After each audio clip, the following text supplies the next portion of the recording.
আপনার বেতন কি কখনোই কারণ ছাড়াই কেটে নেওয়া হয়েছে?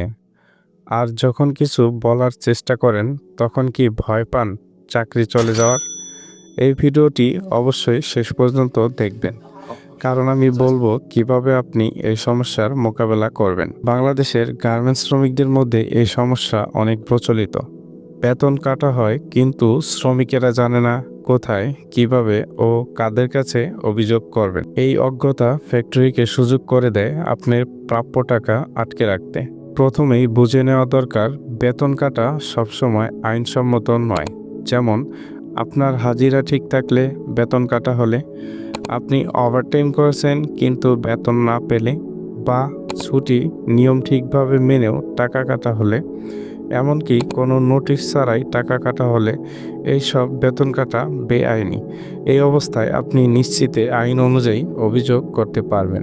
অবশ্যই সরাসরি বাহিরে গিয়ে অভিযোগ করার আগেই প্রথমেতে চেষ্টা করবেন আপনার লাইন সুপারভাইজারকে বলতে। তারপর এইচআর অ্যাডমিন অফিসে যোগাযোগ করবেন। অনেক সময় এই সমস্যা এখানেই মিটে যায়। কিন্তু যদি এই ধাপে সমাধান না হয়, তাহলে পরবর্তী ধাপ অনুসরণ করুন। যদি ফ্যাক্টরির ভিতরে সমাধান না হয়, তাহলে আপনাকে অভিযোগ করতে হবে সরকারি কর্তৃপক্ষের কাছে। ১. আপনার এলাকার শ্রম অফিসে গিয়ে লিখিত অভিযোগ দিতে পারেন। ২. অথবা কল করবেন 16357 নম্বরে, অর্থাৎ ১৬ ৩৫ ৭।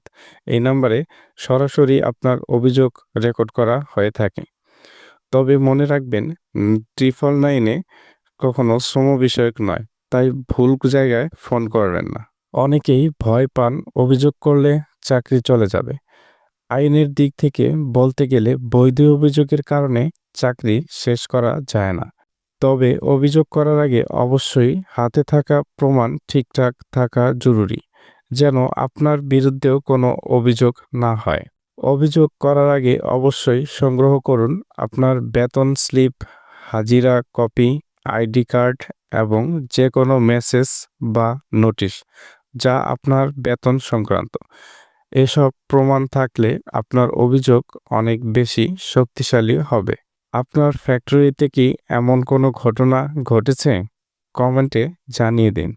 আমরা একসাথে এই সমস্যার সমাধান খুঁজে বের করব। গার্মেন্টসে আপনার অধিকার ও বেতন সংক্রান্ত সব তথ্য পেতে অবশ্যই সাবস্ক্রাইব করুন গার্মেন্টস ডেভেলপমেন্ট পয়েন্ট।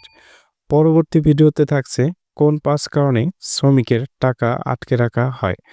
ভিডিওটি শেয়ার করতে ভুলবেন না। ধন্যবাদ।